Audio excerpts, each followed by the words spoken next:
今次同大家分享翻呢個窗邊漏水問題。咁好多時呢，就客人遇到漏水嘅問題呢，都嘗試自己試下解唔解決到嘅。咁我哋今次遇到個 case 呢，又係啦。咁業主都試過用防漏膜自己掃咗一層喺上邊嘅。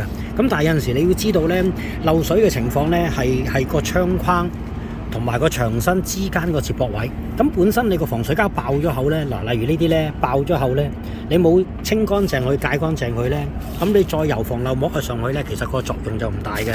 咁嗱，我哋做好咗另外一邊嘅，另外一邊呢，我哋就會將佢原本嘅舊有嘅防水膠剷走啦，重新打翻新嘅防水膠上去。咁同埋另外一個位置都好重要嘅就係玻璃啦。嗱，玻璃與玻璃之間佢其實有個玻璃膠喺度噶嘛。